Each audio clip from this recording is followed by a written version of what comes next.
Usually, ignorance is the death of gays, not AIDS, that so many would have you believe. If AIDS was a God-given disease to punish the homosexualities, then where does that place cancer?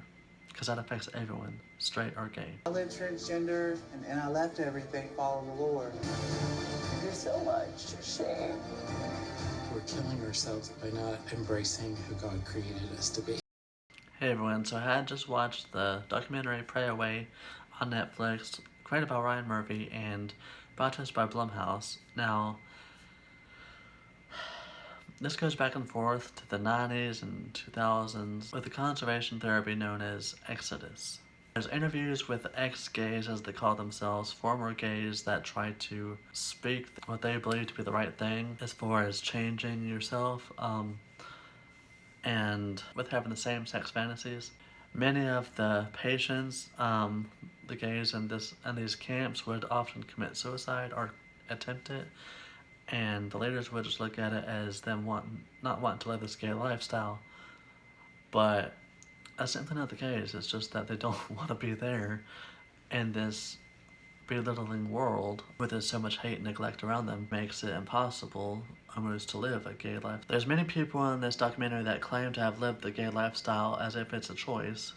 They're either being brainwashed, kidding themselves, or just simply cowards. Now, as shown in this documentary, you can always cover up who you are with, a family, a wife. But if the whole purpose of this is to be on God's side, He knows you in and out from their point of view. So, really, what's the point in pretending?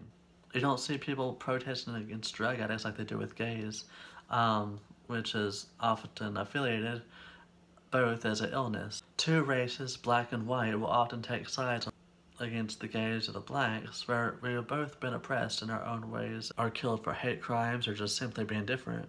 No one should ever be made to feel less than anyone else. People overlook the passage where it says, love your neighbor. It's also mentioned that the gay couple, lesbian and gay man, had started a family together with their own child, said that he had no gay tendencies. I call bullshit.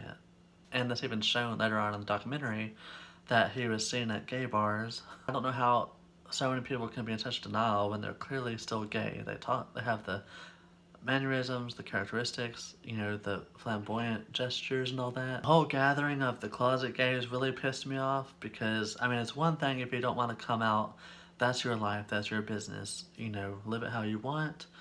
But when it affects other people, don't pretend you're someone else and claim something can be cured when it can't. And that just sends the wrong message to someone else and makes it even harder for them, so it's very selfish. It never in any way helps our community thrive. It only just makes it even harder for the real gays.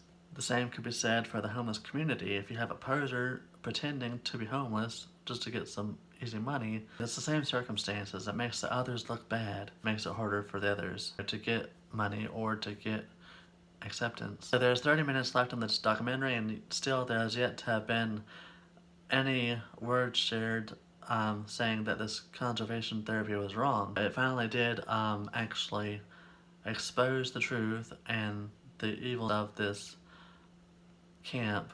I honestly don't know if this will help us in any way. It honestly seems more like it's promoting Exodus and its followers. That's what the majority of this documentary is about, and not really so much about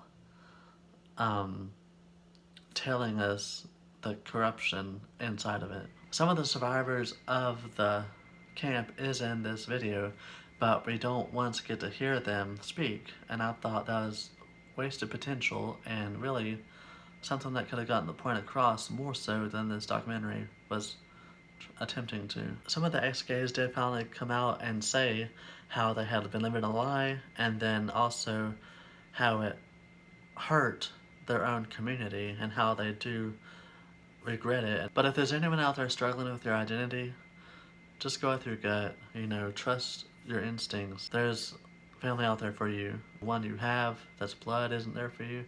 You could always find it elsewhere, in your community, in a friend. Listen to what you want, not to what others want you to be. it's proven facts that so many have turned away from God or religion is because of the hypocrisies of the churches and affiliations with, you know, Exodus and everything like that. That's more harmful, and instead of spreading love, they spread hate. I'm gonna be honest. Pray Away was a very tough subject to watch, and knowing it's harmed so many and being punished for just being yourself. 700,000 have suffered from this traumatic experience, and it definitely is life-changing, but not for the good. It just makes being gay harder to live with. And many who's been held in these camps have committed suicide.